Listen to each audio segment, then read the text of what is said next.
মহান আল্লাহ ওয়াদা দিয়েছেন, কোন বান্দার যদি আমলের ত্রুটি থাকে তার অন্তরে যদি আমি এবং আমার রাসূলের ভালোবাসা সর্বোচ্চ অঙ্গনে থাকে, তাহলে আমি আল্লাহ এই বান্দাকে মুক্তি দিয়ে জান্নাতে প্রবেশ করায়া দিব। এর জন্য আমাদেরকে নবী এবং আল্লাহর ভালোবাসা নিজের সব কিছুর চাইতে বেশি করতে হবে। আমরা নবী এবং আল্লাহকে নিজের জানের চাইতে ভালোবাসি না বাসি না? বাসি, কিন্তু বাসলেও আমাদের আমলে আর কথার মধ্যে কি নাই? যেই ব্যক্তির অন্তরে যারা পরিমাণ ঈমান থাকবে, আল্লাহ রাসূল বলেন, মান কানা ফি কলবিহি মিন খারদালিন ঈমানিন, যারা পরিমাণ একটা বাবুর কোনাকে যদি 100 টুকরা করা হয়, 100 টুকরার পরে যে ছোট্ট একটা টুকরা হবে সেটা হলো যারা পরিমাণ। এই যারা পরিমাণ ঈমান যদি কোনো মুমিনের অন্তরে, মুসলমানের অন্তরে থাকে, এর বিনিময়ে সে হাসরের দিন জান্নাতে মুক্তি লাভ করবে, জান্নাতে যাবে। সেটা আর ঈমানের বদৌলতে, এমন ঈমান যাদের অন্তরে আছে, এই সমস্ত মুমিনদের বিশ্বাস করতে হবে আল্লাহ এবং তার রাসূলের রেখে যাওয়া আমানত, আল্লাহ কুরআন এবং রাসূলের হাদিস দিয়া এই দেশ শান্তিতে পরিচালিত হবে। এই কথা যারা বিশ্বাস করবে তারাই আল্লাহ এবং তার রাসূলের ভালোবাসার অধিকারী। অন্তরে সামান্যতম সন্দেহ থাকবে, কুরআন এবং হাদিস দিয়া রাষ্ট্র পরিচালনা করে শান্তি আসবে না, আলেমরা রাষ্ট্র পরিচালনা করে শান্তি আসবে না, এই বিশ্বাস যাদের অন্তরে থাকবে তারা ঈমানদার হতে পারবে না। এই জন্য সমস্ত মুসলমানদেরকে ঐক্যবদ্ধ হতে হবে। কেন সরকারের যে জুলুম নির্যাতন আমাদের উপর হয়েছে, মানুষ আলেমদেরকে হত্যা করেছে, দেশের সম্পদ লুণ্ঠন করেছে, এই সবগুলো থেকে উত্তরণ হতে হবে।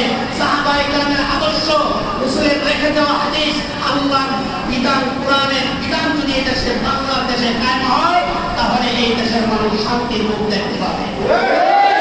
এই জন্য ইসলামকে সর্বোচ্চ অঙ্গনে পৌঁছাইতে, ইসলামকে রাষ্ট্র ব্যবস্থা করতে কে কে প্রস্তুত আছে? হাত তোলেন।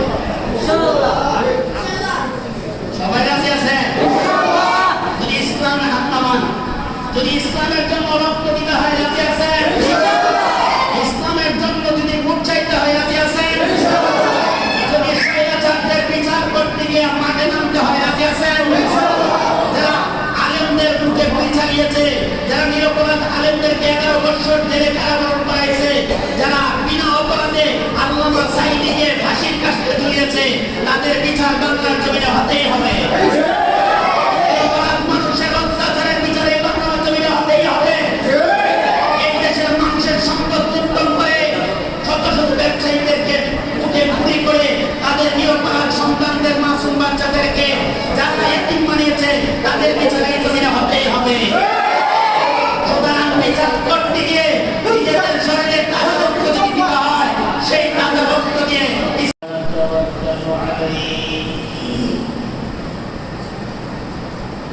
ونعوذ بالله من شرور أنفسنا ومن سيئات أعمالنا من يهده الله فلا مضل له ومن يضلله فلا هادي له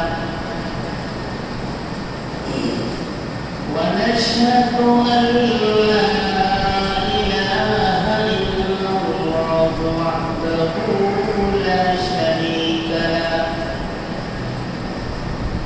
ونشهد أن سيدنا وسندنا وحبيبنا ومولانا محمدا عبده ورسوله الذي أرسل إلى الناس كافة بشيرا ونذيرا وداعيا إلى الله بإذنه وسراجا منيرا أما بعد فقد قال الله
আলোচনা শুরু করার আগে আল্লাহ রাব্বুল আলামিনের দরবারে অসংখ্য অগণিত শুকর আদায় করি যে আল্লাহ আমাদেরকে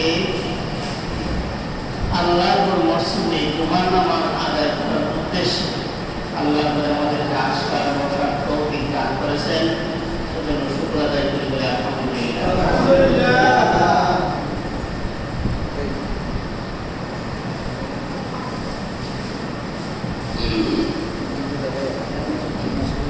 আমি আপনাদের সামনে পবিত্র কোরআন শরীফের সূরা বাকারা 206 নম্বর আয়াতে কারিমা তেলাওয়াত করেছি। আল্লাহ রাসূলের বর্ণিত হাদিস থেকে মিশকাত শরীফে হযরত আবি উমামা রাদিয়াল্লাহু তাআলা সূত্রে বর্ণিত একটি হাদিস আপনাদের সামনে তেলাওয়াত করেছি।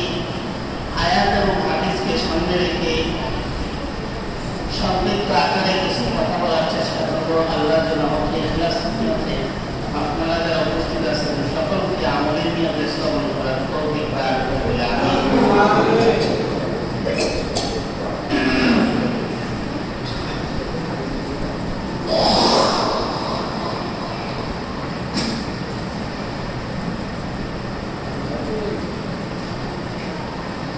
আল্লাহ রাব্বুল আলামিন আমার তেলাওয়াতকৃত আয়াতে তিনি তার উদ্দেশ্য ব্যক্ত করেছেন এবং আমাদেরকে সৃষ্টি করার মূল উদ্দেশ্য কি সেটাও তিনি তুলে ধরেছেন। আল্লাহ পাক বলেছেন ومن الناس من يشتري نفسه ابتغاء مرضات الله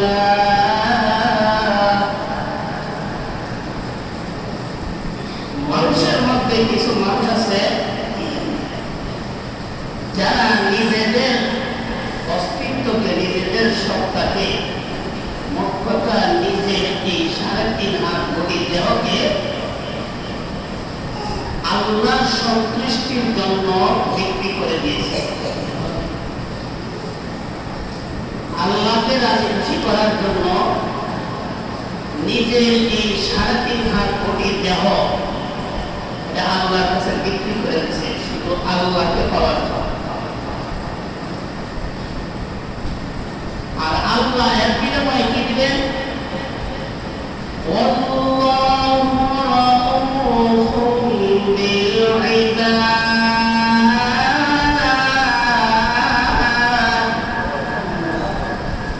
আল্লাহ রাব্বুল আলামিন তার এই বান্দার প্রতি তিনি দয়াশীল এবং রহম করনেওয়ালা হয়ে যাবে।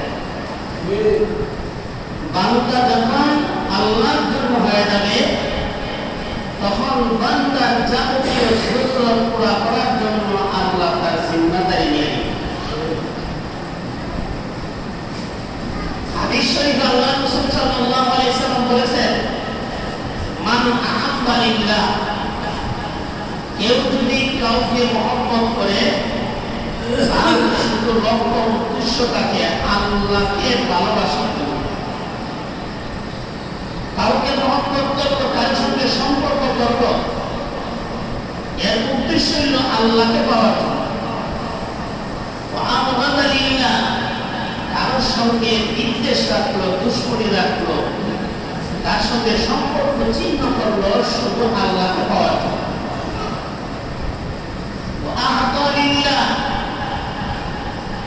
কারো অনুসরণ করলো, কারো আদর্শ আখলাক, কারো লেবাস চরিত্র এটা ধারণ করলো শুধু আল্লাহকে পাওয়ার জন্য।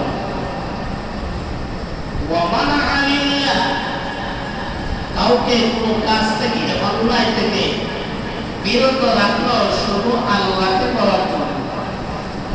আল্লাহ রাসূল বলেন, ফাকাদ ইস্তাকবালাল ঈমান, এই বান্দার ঈমান পূর্ণাঙ্গ হয়েছে। তাহলে এই আয়াত এবং হাদিসের প্রতি লক্ষ্য করলে দেখা যায় এই আয়াত এবং হাদিসের লক্ষ্য এবং উদ্দেশ্য হল আল্লাহকে সন্তুষ্ট করা। আল্লাহকে যে ব্যক্তি দুনিয়ার টাকা অবস্থায় সন্তুষ্ট করতে পারবে, পরকালে আল্লাহ তাআলা তাকে খুশি করার জন্য আল্লাহ তাআলা জিজ্ঞাসা করবেন, তোমার কি লাগবে? আপনি যদি প্রধানমন্ত্রীকে মহব্বত করেন, ভালোবাসেন, তার জন্য আপনি জীবন উৎসর্গ করে দিতে চান, তাকে খুশি করার জন্য আপনি নিজের প্রাণকে বিলীন করে দিতে চান, আর এইরকম আপনি চেষ্টাও করেছেন, শুধু কথায় নয় কাজে করতে আপনি দেখা গিয়েছেন আপনি তাকে অন্তর থেকে মহব্বত করেন, তার জন্য জীবন উৎসর্গ করে দিতে চান, এইভাবে যদি আপনি তাকে বিশ্বস্ত করতে পারেন, তাহলে তার ক্ষমতার চূড়ান্ত পর্যায়ে যে পর্যন্ত তার ক্ষমতা আছে, সে তার সমস্ত ক্ষমতার ক্ষেত্রে লক্ষ্য করে বলবে, তুই আমার কাছে কি চাস, আমি তোকে সেটা দিয়ে দেব। তুই আমার কাছে যা চাইবি আমি তোকে দিয়ে দিব। কেননা তাকে মহব্বত করে ভালোবাসে, তার ভালোবাসার প্রমাণ সে দিয়েছে। কিন্তু বান্দা যদি একমাত্র আল্লাহকে ভালোবাসার উদ্দেশ্য হয়ে থাকে, আল্লাহকে পাওয়াই তার টার্গেট থাকে, তাহলে সেই ব্যক্তিকে জাহান্নাম থেকে মুক্তি করে জান্নাতের নাজ নিয়ামতের মধ্যে আল্লাহ নিজ জিম্মায় প্রবেশ করায় দিবেন। আর যদি এই মানুষ জিনে লক্ষ্যবস্তু অন্য কিছু থাকে, দুনিয়াতে কাউকে মহব্বত করলো তার দলের থেকে কিছু মুনাফা পাওয়ার জন্য, দুনিয়াতে কোনো সম্পদশালী ব্যক্তিকে মহব্বত করলো তার কাছ থেকে কিছু টাকা পয়সা নেওয়ার জন্য, দুনিয়ার কোনো নেতা নেত্রীকে মহব্বত করলো যে তার মাধ্যমে, ক্ষমতার মাধ্যমে কিছু আলোকে ভাগ দেওয়ার জন্য, তাহলে আসলে এই ব্যক্তি জাহান্নাম থেকে মুক্তি পেয়ে জান্নাতে যেতে পারবে না। এমনকি আমার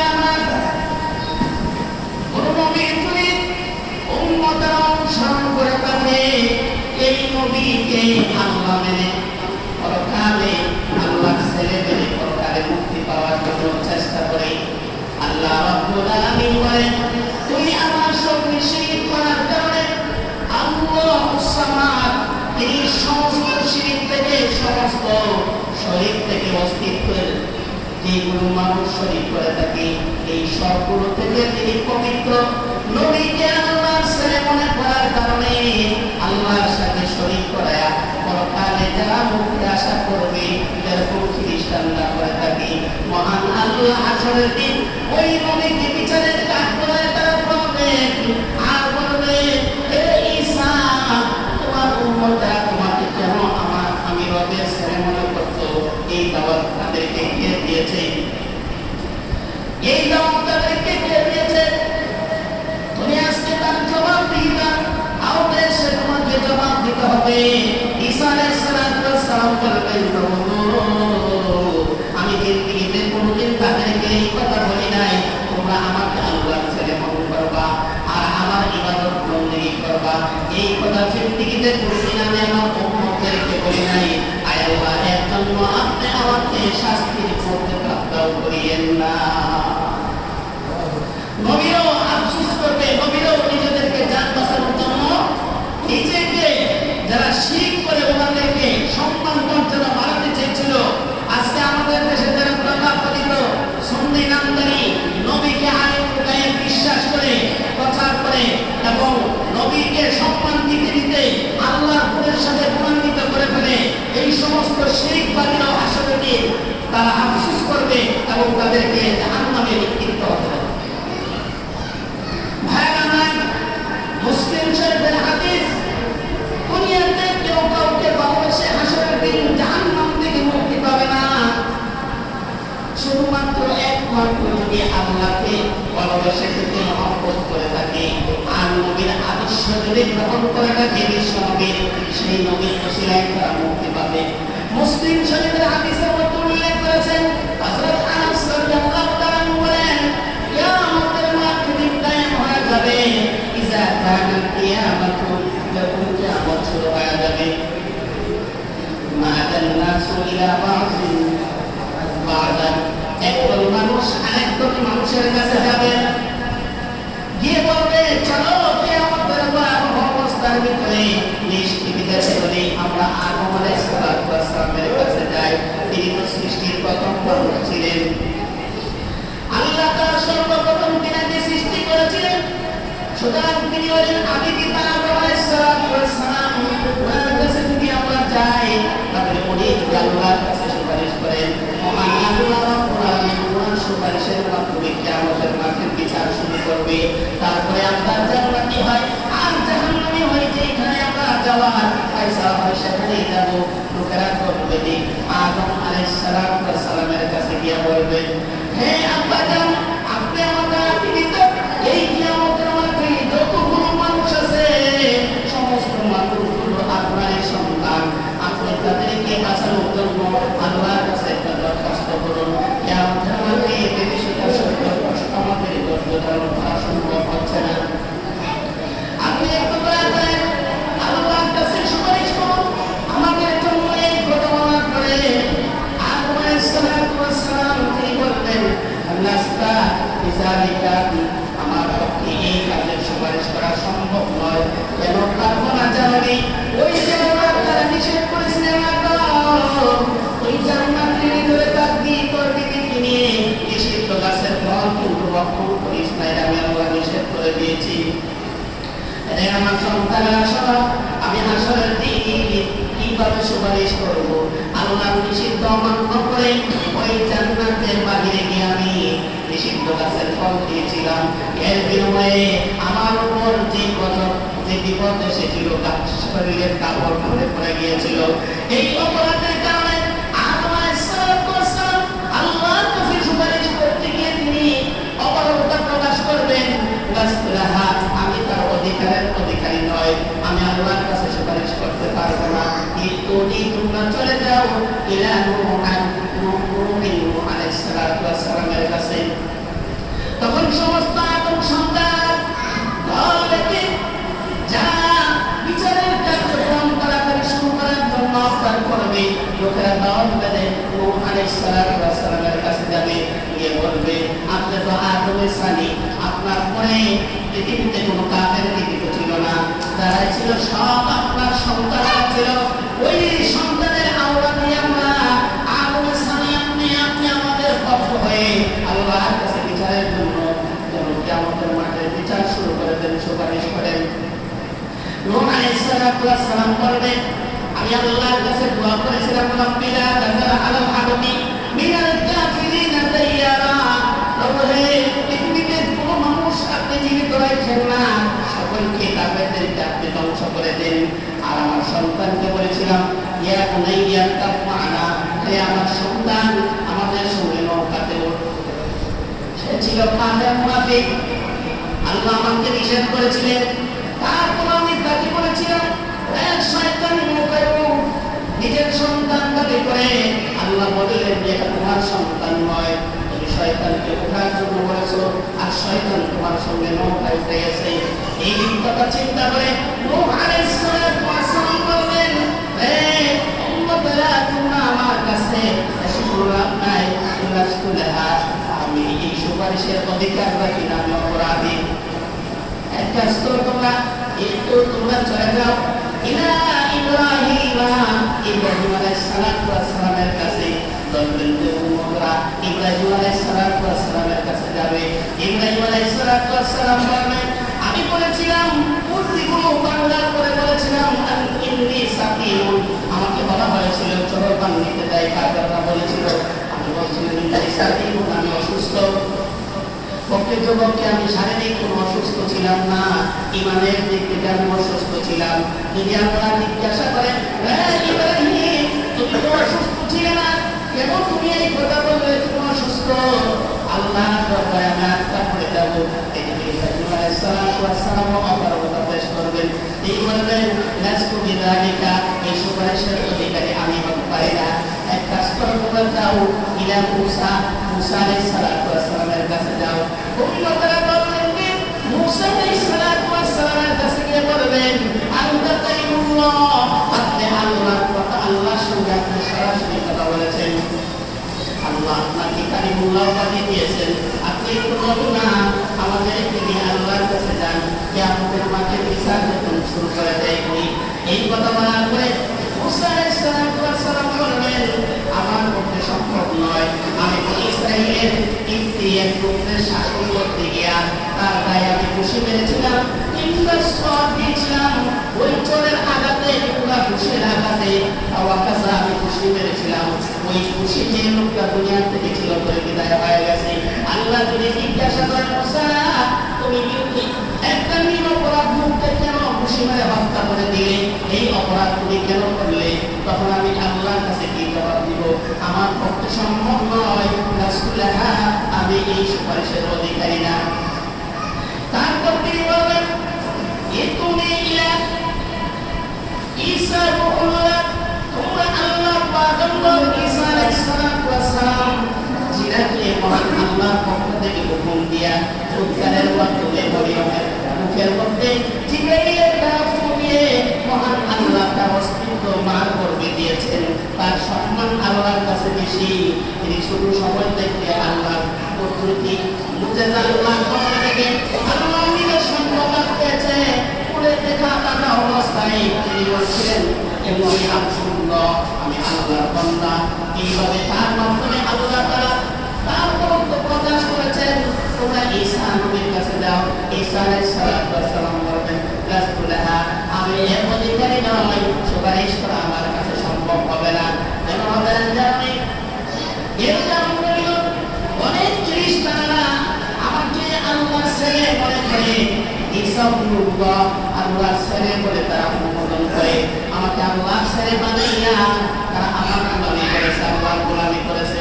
আল্লাহ যদি জিজ্ঞাসা করে ঈসা তোমার উম্মতেরা তোমাকে কেন রব মানলো, আমার ছেলে হিসাবে তোমাকে কেন স্বীকৃতি দিল, আমি জবাব দিতে পারবো না।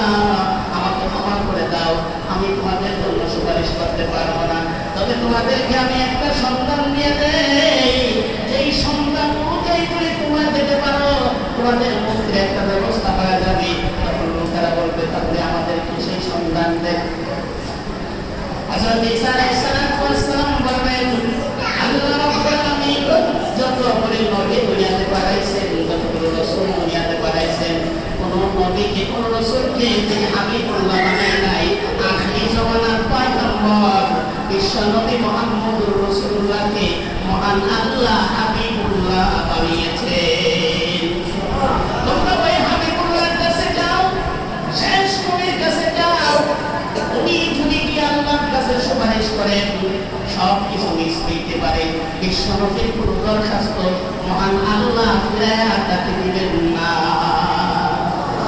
লোকেরা দরবারে বিশ্ব নবী রাহমাতুল লিল আলামিনের কাছে গিয়ে বলবেন আল্লাহর নবী, এই যে আমাদের বিধি সেটা মনের মধ্যে আমরা আছি, কারো নাক পর্যন্ত পানি মুখে কাম চলে আসবে, কারো নাকের ডগা পর্যন্ত, কারো মুখ পর্যন্ত, কারো কোমর পর্যন্ত, কারো হাঁটু পর্যন্ত। আবার কেউ কি আমাদের মাঠে কাঁপতে থাকবে, আবার উঠবে, আবার কারো গাল গুলিয়ে ফেলা হবে, কারো মাথার মধ্যে 7 টন জমিন দিয়ে দেওয়া হবে, কাউকে ফেরেশতারা লোহার আগুন আপনাদের শিকল দিয়ে গলার মধ্যে পেঁচাইয়া কপালের চুল পায়ের পাতার সঙ্গে বেঁধে তারা হেসা করতে থাকবে কিয়ামতের মাঠে। এই অবস্থায় অর্থাৎ উপরে সূর্য থাকবে, মানুষরা হাহাকার করবে, চিৎকার করতে থাকবে, পাগলের মতন হয়ে যাবে আর বলবে, অবলম্বিতি আপনি যদি আমাদের পক্ষ হইয়া আল্লাহর কাছে সুপারিশ করেন, আমাদেরকে জান্নাতে দেন বা জাহান্নামে দেন, এটা আমাদের কোনো আপত্তি নাই, তবে আগে ফায়সালা হোক, জান্নাতে হবে না জাহান্নামে হবে। এই বিচার না হওয়া পর্যন্ত কোনোদিকে আমাদের অবস্থান হবে না। আপনি যদি মেহেরবানি করে আমাদের পক্ষ থেকে সুপারিশ করতেন। এই কথা বলার পরে দয়ার সাগর রহমাতুল্লিল আলামিন হাত বাড়াইয়া উম্মতদেরকে লক্ষ্য করে বলবে, উম্মতেরা রে, একটু সময় ধৈর্য ধর, আমি আল্লাহর কাছে তোমাদের বিচারের ব্যবস্থার ফায়সালা করতে পারি কিনা। এই কথা বলে আল্লাহ নবী বিশ্বনবী রহমাতুল্লিল আলামিন মাকামে মাহমুদ, মাকামে মাহমুদা, একটা মাকামে মাহমুদ থাকবে, সম্মানিত আসন, সম্মানিত লোকদের স্থানের জায়গা থাকবে। ওই জায়গাটাতে আল্লাহ রাসূল বলেন, শুধু আমি বিশ্বনবী রহমাতুল্লিল আলামিনকে বসার জন্য জায়গা করা হবে, সেখানে আমি শুধু আসন গ্রহণ করতে পারবো, এখানে কোনো নবীও যেতে পারবে না, কোনো ফেরেশতাও সেখানে থাকবে না। আল্লাহ বিশ্বনবী রহমাতুল্লিল আলামিন ওই মাকামে মাহমুদে গিয়ে সিজদায় পড়ে উম্মতের জন্য কাঁদবে, রব্বি হাবলি উম্মতি, রব্বি হাবলি উম্মতি, আল্লাহুম্মা ইগফিরলি উম্মতি। এইভাবে কান্না করে আল্লাহর এমন কতগুলো গুণ কীর্তন তার মধ্যে উচ্চারিত হবে। রাসূল বলেন, এমন কতগুলো প্রশংসার শব্দ আল্লাহ যেইভাবে প্রশংসা করে খুশি হবেন, সেইভাবে আমার মুখ দিয়ে দামি দামি প্রশংসার শব্দ বের হবে। হওয়ার পরে আল্লাহর কুদরতি রহমতের আরশে কুটিগুলোর মধ্যে কম্পন সৃষ্টি হয়ে যাবে, আরশের কুটিগুলো কাঁপতে থাকবে আর আল্লাহর কাছে সুপারিশ করতে থাকবে, প্রভুরে আপনার হাবিব, আপনার খলিল, আপনার প্রিয় বন্ধু এইভাবে সিজদায় পড়ে কাঁদতেছে, আপনি কেন জবাব দেন না, অতি তাড়াতাড়ি আপনার বন্ধুকে শান্ত করে দেন। এই কথা বলতে থাকবে, ফেরেশতারা নবীজির কান্না থেকে কাঁদতে থাকবে। আল্লাহ রাব্বুল আলামিন যখন তার রহমতের দরিয়ার মধ্যে জোশ এসে যাবে, ঢেউ এসে যাবে, আল্লাহ তাআলা বলবেন, হাবিবি ইরফা রাসাক, আপনি আপনার মাথাতে সিজদা থেকে উঠান। সুবহানাল্লাহ, আপনি আপনার মাথাতে সিজদা থেকে উঠান। মুশাফফা আজকে মুশাফফা, আপনি সুপারিশ করেন, আপনি কি চান আজকে, আপনি কি চান, আপনি কি বলতে চান, আপনি বলুন। আল্লাহ তাআলা বলতেন এই কথা, আপনি কি বলতে চান বলুন, আজকে আপনাকে অনুমতি দেওয়া হলো। নবীজি বলেন, আমার অনুমতি দেওয়া হবে।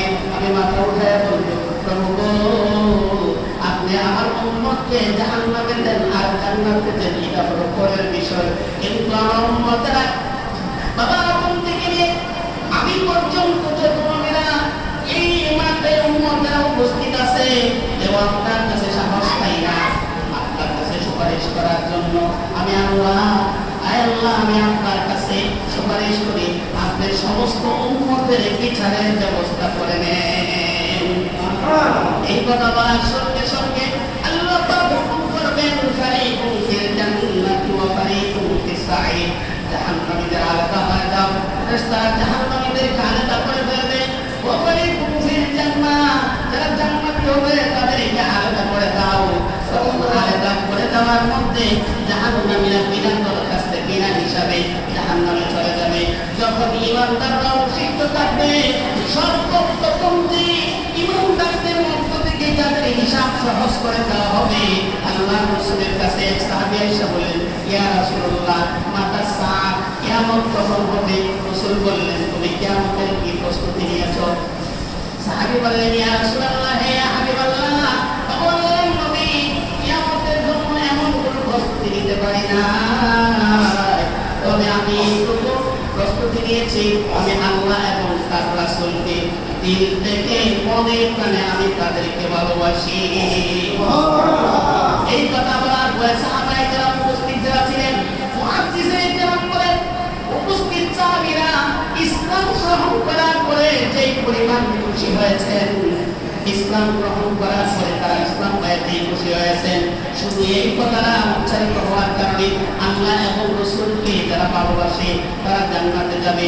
রাসূল যখন এই ঘোষণা দিয়েছেন সাহাবায়ে কেরাম এত খুশি হয়েছেন। ইসলাম গ্রহণ করার পর থেকে এই পর্যন্ত এত খুশি কোনো সাহাবী হয় না। কারণ শুধু রাসূলকে ভালোবাসার কারণে, রাসূলের আদর্শ নীতিকে ভালোবাসার কারণে, আল্লাহকে ভালোবাসার কারণে যদি জাহান্নাম থেকে মুক্তি পাওয়া যায়, আমলের ক্ষেত্রে ত্রুটি থাকলেও মহান আল্লাহ ওয়াদা দিয়েছেন কোন বান্দার যদি আমলের ত্রুটি থাকে তার অন্তরে যদি আমি এবং আমার রাসূলের ভালোবাসা সর্বোচ্চ অঙ্গনে থাকে, তাহলে আমি আল্লাহ এই বান্দাকে মুক্তি দিয়ে জান্নাতে প্রবেশ করায় দিব। এর জন্য আমাদেরকে নবী এবং আল্লাহর ভালোবাসা নিজের সব কিছুর চাইতে বেশি করতে হবে। আমরা নবী এবং আল্লাহকে নিজের জানের চাইতে ভালোবাসি না বাসি না? বাসি, কিন্তু বাসলেও আমাদের আমলে আর কথার মধ্যে কি নাই? মিল নাই। যেই ব্যক্তির অন্তরে যারা পরিমাণ ঈমান থাকবে, আল্লাহ রাসূল বলেন মান কানা ফি কলবিহি মিন খারদালিন ঈমানিন, যারা পরিমাণ একটা বাবুর কণাকে যদি 100 টুকরা করা হয়, 100 টুকরার পরে যে ছোট্ট একটা টুকরা হবে সেটা হলো যারা পরিমাণ। এই যারা পরিমাণ ঈমান যদি কোনো মুমিনের অন্তরে, মুসলমানের অন্তরে থাকে, এর বিনিময়ে সে হাসরের দিন জান্নাতে মুক্তি লাভ করবে, জান্নাতে যাবে। সেটা আর ঈমানের বদৌলতে এমন ঈমান যাদের অন্তরে আছে, এই সমস্ত মুমিনদের বিশ্বাস করতে হবে আল্লাহ এবং তার রাসূলের রেখে যাওয়া আমানত, আল্লাহর কুরআন এবং রাসূলের হাদিস দিয়া এই দেশ শান্তিতে পরিচালিত হবে। এই কথা যারা বিশ্বাস করবে তারাই আল্লাহ এবং তার রাসূলের ভালোবাসার উত্তরাধিকারী। অন্তরের সামান্যতম সন্দেহ থাকবে, কুরআন এবং হাদিস দিয়া রাষ্ট্র পরিচালনা করে শান্তি আসবে না, আলেমরা রাষ্ট্র পরিচালনা করে শান্তি আসবে না। এই বিশ্বাস যাদের অন্তরে থাকবে তারা ইমানদার হতে পারবে না। এই জন্য সমস্ত মুসলমানদেরকে ঐক্যবদ্ধ হতে হবে। যেন সরকারের যে জুলুম নির্যাতন আমাদের উপর হয়েছে, মানুষ আলেমদেরকে হত্যা করেছে, দেশের সম্পদ লুণ্ঠন করেছে, এই সবগুলো থেকে উত্তরণ হতে হলে সাহাবায়ে কেরামের আদর্শ, রাসূলের রেখে যাওয়া হাদিস, আল্লাহর বিধান, কোরআনের বিধান যদি এই দেশে, বাংলাদেশে কায়েম হয়, তাহলে এই দেশের মানুষ শান্তির মুখ দেখতে পাবে। এই জন্য ইসলামকে সর্বোচ্চ অঙ্গনে পৌঁছাইতে, ইসলামকে রাষ্ট্র ব্যবস্থা করতে একে প্রস্তুত আছে হাত তুলে। সবাই রাজি আছে? যদি ইসলামে হাত নামান, যদি ইসলামের জন্য রক্ত দিতে হয় রাজি আছে? ইসলামের জন্য যদি মুখ চাইতে হয় রাজি আছে? যদি স্বৈরাচারদের বিচার করতে গিয়ে মাঠে নামতে হয় রাজি আছে? যারা আলেমদের বুকে গুলি চালিয়েছে, যারা নিরপরাধ আলেমদেরকে 11 বছর জেলে কারাবরণ করাইছে, যারা বিনা অপরাধে আল্লামা সাঈদীকে ফাঁসির কাস্টে ঝুলিয়েছে, তাদের বিচার বাংলার জমিনে হতেই হবে।